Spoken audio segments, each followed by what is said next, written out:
लग्नाचा मंडप अजून पूर्ण सुकलाही नव्हता. हातावरची मेहंदी अजून तांबडी लाल आणि टवटवीत होती. दारावरची आंब्याची पाने सुकण्याआधीच आणि पायातली जोडवी अजून नीट बसण्याआधीच एका नववधूला लग्नाच्या अवघ्या दुसऱ्या दिवशी रात्रीच्या अंधारात घरातून बाहेर हाकलून देण्यात आलं. सासूने भर चौकात तिची बॅग फेकून मारली आणि ओरडून सांगितलं, जा निघून या घरातून. तू मुलगी नाहीस, तू तर आमच्या कुळाचा सत्यानाश करायला आलेली एक चेटकीण आहेस. पण पती शांत उभा होता. घरातील नातेवाईक सुन्न होते आणि ती अश्रू ढाळत स्वतःचं मंगळसूत्र घट्ट पकडून उभी होती. पण थांबा, ही सासू सुनेच्या भांडणाची साधी गोष्ट नाही. ज्या लाल रंगाच्या बॅगवरून सासू सुनेला घरातून काढलं, त्या बॅगेत असं काय होतं? काय होतं ते गुपित, जे त्या रात्री 3 वाजता उघड झालं. आणि खरंच सासू दृष्ट होती की सुनेला वाचवण्यासाठीच सासूनं हे भयंकर नाटक रचलं होतं. सत्य असं आहे जे ऐकून तुमच्या पायाखालची जमीन सरकेल. व्हिडिओचा एकही सेकंद स्किप करू नका, कारण प्रत्येक मिनिटाला एक नवीन रहस्य उलगडणार आहे. कोल्हापूरच्या एका छोट्या पण प्रतिष्ठित गावात देशमुखांचा मोठा वाडा होता. वाड्याचे मुख्य कारभारी होते सूर्यकांत देशमुख. त्यांच्या निधनानंतर त्यांच्या पत्नी म्हणजेच सुमित्राबाईंनी संपूर्ण वाड्याची सूत्रे हातात घेतली होती. सुमित्राबाई स्वभावाने कडक, शिस्तप्रिय पण अंतःकरणाने अत्यंत प्रेमळ होत्या. त्यांचा एकुलता एक मुलगा रोहन. रोहन शहरात एक चांगला इंजिनियर होता. नम्र, समंजस आणि आईचा शब्द कधीही न मोडणारा मुलगा. रोहनच्या लग्नासाठी सुमित्राबाईंनी बऱ्याच मुली पाहिल्या, पण शेवटी त्यांची नजर खिळली ती अन्वयावर.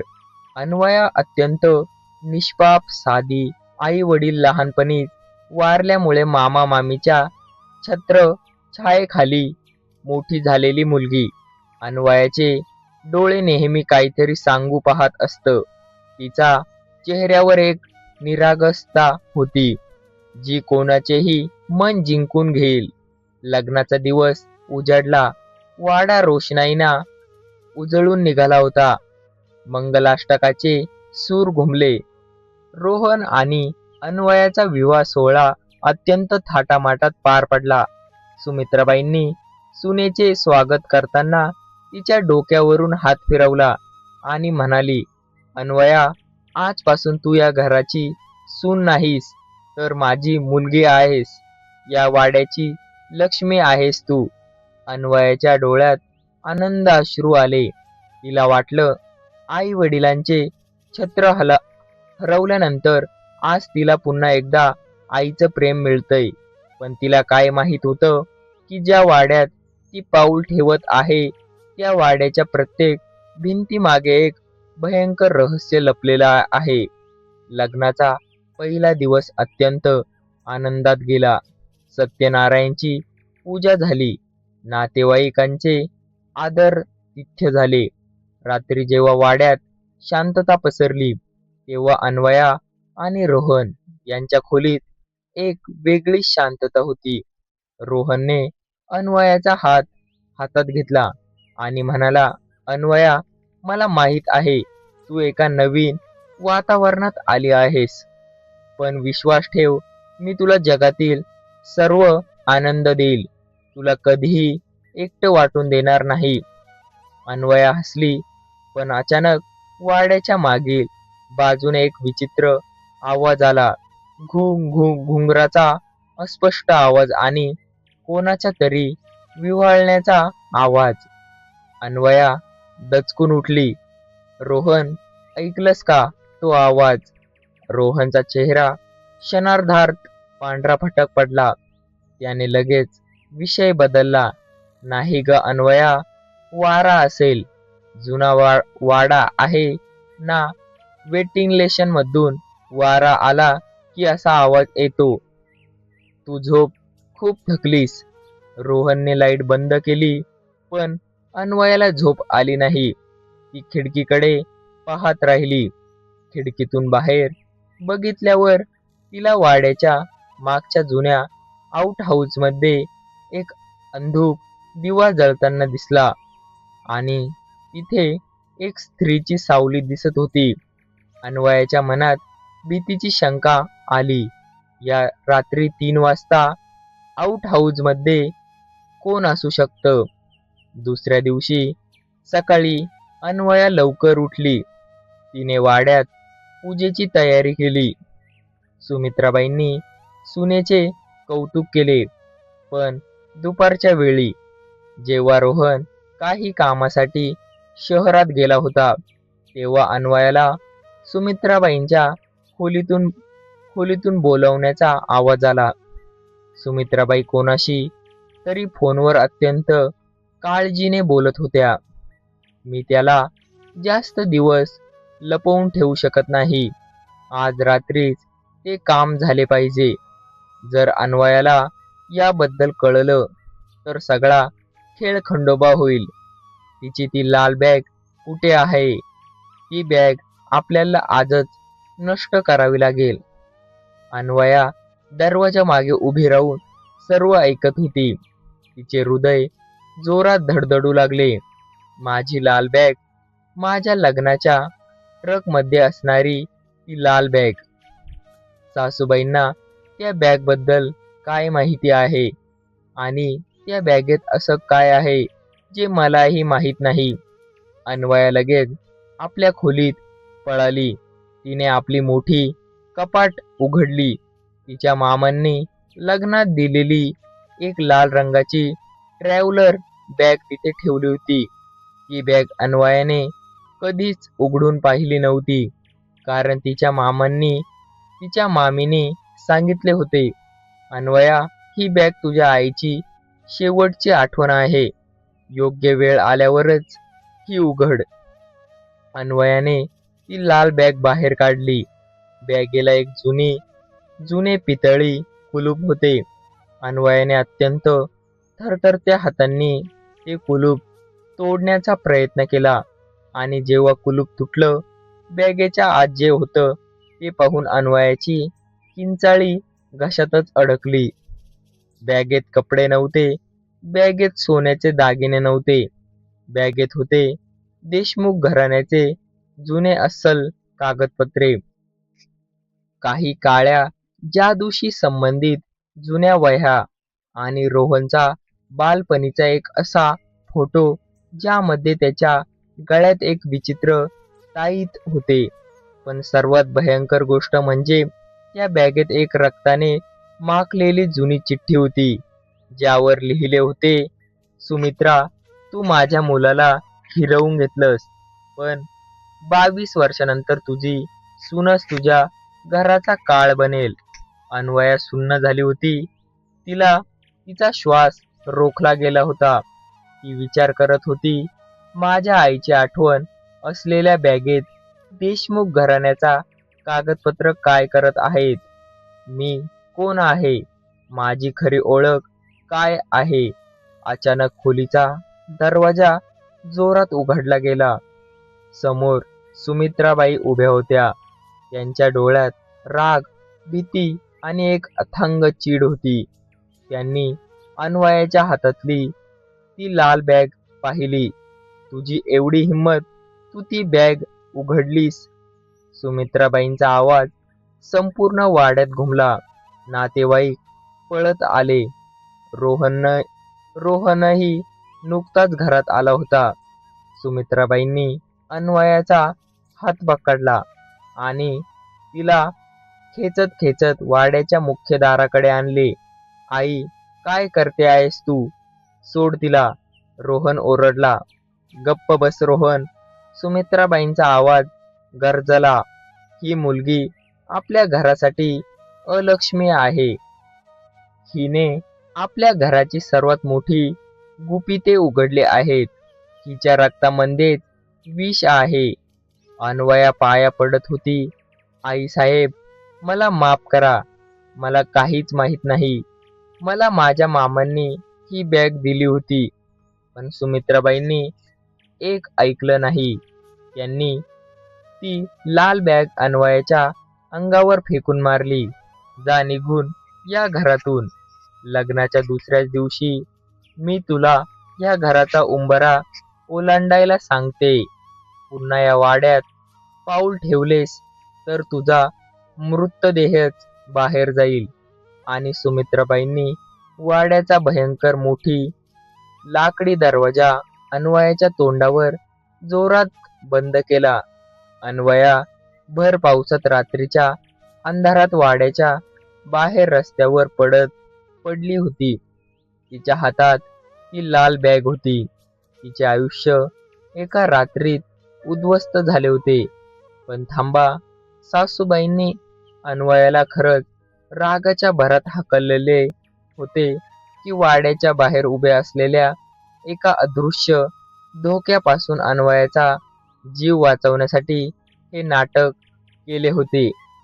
त्या आउट हाऊस मधून येणारा घुंगराचा आवाज कोणाचा होता आणि त्या रक्ताने माखलेल्या चिठ्ठीत सुमित्रा आणि अन्वयाच्या आईचे काय नाते लिहिले होते?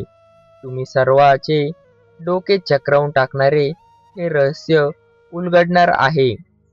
भाग 2 मध्ये आकाशात विजा कडकडत होत्या. मुसळधार पाऊस पडत होता. लग्नाचा शालू भिजून चिंब झाला होता. अन्वया वाड्याच्या बंद दरवाजाकडे पाहत रडत होती. तिचे मन सुन्न झाले होते. ती विचार करत होती, माझा काय दोष होता? मी फक्त माझ्या आईची बॅग उघडली. त्या बॅगेत काय आहे हे मला स्वतःला माहीत नव्हते. मग सासूबाईंनी मला उलटा आणि चेटकीन का म्हटले? अन्वयाने ती लाल बॅग उचलली आणि ती पायऱ्यांवरून खाली उतरू लागली. तिला जायला कुठेच जागा नव्हती. मामा मामींनी तर आधीच तिला परके केले होते.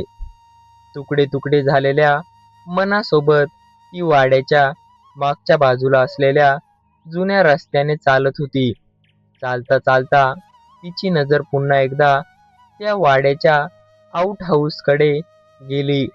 त्या बंद आउट हाऊसच्या खिडकीतून अजूनही तो अंधूक दिवा जळत होता आणि यावेळी आतून स्पष्ट रडण्याचा आणि साखळदंडांचे आवाज येत होते. अन्वयाचे पाऊल तिथेच थांबले. भीतीपोटी तिचे शरीर थरथरत होते. पण मनातल्या जिज्ञासा आणि सत्याचा शोध घेण्याच्या इच्छेने तिला भीतीवर मात करायला भाग पाडले. ती हळूहळू आउट हाऊसच्या दाराजवळ गेली. दाराला बाहेरून एक मोठे कुलूप होते, पण दाराच्या लाकडात एक मोठी फटी होती. अन्वयाने त्या फटीतून आत पाहिले आणि आतले दृश्य पाहून अन्वयाने तोंडावर हात ठेवला. तिचे डोळे भयाने विस्फारले. त्या अंधाऱ्या खोलीत साखळदंडांनी बांधलेली एक वृद्ध स्त्री बसली होती. तिचे केस विस्कटलेले होते. अंगावर जुने फाटकं वस्त्र होतं. पण आश्चर्य म्हणजे त्या स्त्रीचा चेहरा हुबेहूब सुमित्राबाईंसारखा दिसत होता. ती सुमित्राबाईची जुळी बहीण होती का दुसरं कोणी? तुकड्या तुकड्यात ती स्त्री स्वतःशीच बोलत होती. सुमित्रा, तू मला इथे बांधून ठेवले आहेस, पण तू त्या पोरीचे आयुष्य उद्ध्वस्त करू शकत नाहीस. अन्वया माझी मुलगी आहे. ती माझी मुलगी आहे. अन्वयाच्या पायाखालची जमीन जणू सरकली होती. काय मी यांची मुलगी आहे? मग ज्या आईने मला लहानचे मोठे केले, ज्या मामांनी मला सांभाळले, ते सगळे कोण होते? अचानक मागून कोणाचा तरी सावलीचा हात अन्वयाच्या खांद्यावर पडला. अन्वया जोरात किंचाळणार तितक्यात एका हाताने तिचे तोंड दाबले गेले. तो हात दुसरा कोणाचा नव्हता, तो होता रोहन. रोहनच्या डोळ्यात अश्रू होते. त्याने अन्वयाला शांत राहण्याचा इशारा केला आणि तिला ओढत एका झाडामागे घेऊन गेला. अन्वया, शांत हो, आवाज करू नकोस. रोहन कुजबुजला. रोहन, हे काय चाललंय या वाड्यात? ती आत बांधलेली बाई कोण आहे? आणि सासूबाईंनी मला का घरातून हकललं? अन्वयाने रडत विचारले. रोहनने एक दीर्घ श्वास घेतला आणि म्हणाला, अन्वया, माझी आई म्हणजेच सुमित्राबाई, त्या दृष्ट नाहीत. त्यांनी तुला घरातून हकलले नाही, तर तुझा जीव वाचवला आहे. अन्वया चक्रावून गेली. म्हणजे मला काहीच कळत नाहीये रोहन. रोहनने सांगायला सुरुवात केली. 22 वर्षापूर्वी या वाड्यात 2 जुळ्या बहिणी राहत होत्या, सुमित्रा आणि सावित्री. सावित्री ही माझी सख्खी आई होती आणि आत बांधलेली स्त्री तीच आहे. सावित्री आईला पैशाची आणि काळ्या जादूची भयंकर हाव होती. तिने या वाड्याच्या संपत्तीसाठी स्वतःच्या पतीचा म्हणजेच माझ्या वडिलांचा बळी दिला होता. अन्वयाचे डोळे मोठे झाले. रोहन पुढे म्हणाला, जेव्हा सुमित्रा आईला, माझ्या मोठ्या आईला हे कळाले, तेव्हा त्यांनी सावित्री आईला पोलिसांत देण्याऐवजी या आउट हाऊसमध्ये कैद केलं. कारण ती मानसिकदृष्ट्या पूर्णपणे बिघडली होती. पण सावित्री आईला एक मुलगी झाली होती. ती मुलगी म्हणजे तू, अन्वया. अन्वयाचा श्वास थांबल्यासारखा झाला. मी मी सावित्रीची मुलगी आहे होय, रोहन म्हणाला. तू माझी सख्खी बहीण नाहीस. तू सुमित्रा आईच्या दीराची मुलगी आहेस. पण सावित्रीने तुझ्या जन्माच्या वेळी एक भयंकर शपथ घेतली होती. तिने तुझा ताबा तुझ्या मामांकडे दिला आणि सांगितले की जेव्हा ही मुलगी 22 वर्षांची होईल, तेव्हा हिच्या हाताने मी सुमित्राचा आणि या घराचा सर्वनाश करेन. ती लाल बॅग तुझ्या आईने, सावित्रीने तुझ्या मामांकडे दिली होती. त्या बॅगेत देशमुख घराण्याची ती काळी विद्या आणि मालमत्तेची कागदपत्रे होती. तुझ्या मामांनी तुला वापरून या वाड्याची संपत्ती हडपण्याचा प्लॅन केला होता. आज दुपारी जेव्हा सुमित्रा आईला कळाले की सावित्रीचे गुंड आणि तुझे मामा या वाड्यावर हल्ला करणार आहेत आणि तुला बळीचा बकरा बनवणार आहेत, तेव्हा आईने तुला वाचवण्यासाठी एक कडक पाऊल उचलले. आईने सर्वांसमोर नाटक केले की ती तुझा द्वेष करते. तिने तुला घरातून हाकलून दिले जेणेकरून ते गुंड तुला वाड्यात शोधतील आणि तू सुरक्षितपणे या गावातून दूर निघून जाशील. अन्वयाच्या डोळ्यातून पश्चातापाचे अश्रू वाहू लागले. तिने ज्या सासूला क्रूर समजले होते, ती सासू प्रत्यक्षात स्वतःचा जीव धोक्यात घालून तिचे रक्षण करत होती. अचानक वाड्याच्या बाजूने मोठा स्फोट झाल्यासारखा आवाज आला. अन्वयाचे मामा आणि काही गुंड हातात हत्यारं घेऊन वाड्यात घुसले होते. ते सुमित्राबाईंना धमकावत होते. सुमित्रा, दे ती कागदपत्रे. ती लाल बॅग कुठे आहे? अन्वया कुठे आहे?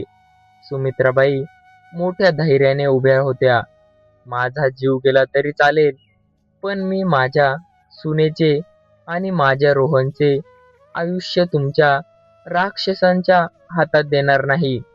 गुंडांचा सरदार सुमित्राबाईंवर वार करणार तितक्यात थांबा. अन्वया दारात उभी होती.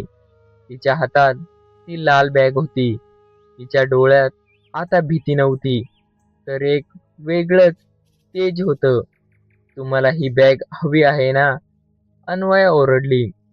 या बॅगेसाठी तुम्ही माझ्या आईचा वापर केला, मला अनाथ केले आणि आज माझ्या सासूबाईंचा जीव घ्यायला निघाला आहात.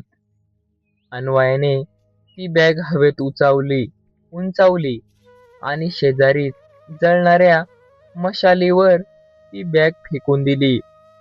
धडधड कागदपत्रे, काळ्या जादूंच्या वह्या आणि ती संपूर्ण लाल बॅग क्षणात जळून खाक झाली. मामा आणि गुंड ओरडत राहिले, "नाही, आमची संपत्ती." इतक्यात रोहनने मागून पोलिसांना घेऊन प्रवेश केला. सायरनचा आवाज घुमला. पोलिसांनी मामा आणि त्यांच्या सर्व गुंडांना रंगेहात अटक केली. सकाळचा सूर्य उगवत होता. वाड्यावरचे काळे ढग पांगले होते. सुमित्राबाई अश्रू ढाळत अन्वयाकडे आल्या. त्यांनी अन्वयाला जवळ घेतले आणि म्हणाल्या, "मला माफ कर अन्वया. मी काल तुझ्यावर खूप ओरडले, तुला घरातून काढले, पण माझ्याकडे दुसरा कोणताही मार्ग नव्हता. मला तुला वाचवायचे होते." अन्वया सुमित्राबाईंच्या पाया पडली. "नाही आईसाहेब, आज मला कळले की आई काय असते. तुम्ही मला जन्म दिला नसला तरी स्वतःच्या मुलीपेक्षा जास्त प्रेम दिलं आहे." रोहनने सुमित्राबाई आणि अन्वया दोघांचे हात हातात घेतले. आउट हाऊसमध्ये असलेल्या सावित्रीवर वैद्यकीय उपचार सुरू करण्यात आले. लग्नाच्या दुसऱ्या दिवशी घराबाहेर काढलेली ती सून आज खऱ्या अर्थाने त्या वाड्याची अन्नपूर्णा आणि कुललक्ष्मी बनून पुन्हा एकदा घरात सन्मानाने पाऊल ठेवते झाली. मित्रांनो, कधी कधी जे दिसते ते सत्य नसते. एका सासूने सुनेला घरातून काढले, पण त्यामागे द्वेष नव्हता, तर प्रेमाचे एक भयंकर वादळ होते. तुम्हाला सावित्रीबाईंचा हा त्याग, अन्वयाची ही कथा कशी वाटली आम्हाला कमेंट करून नक्की सांगा.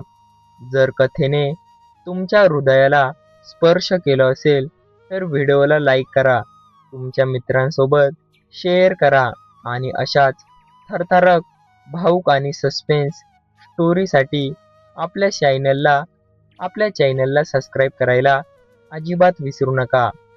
धन्यवाद.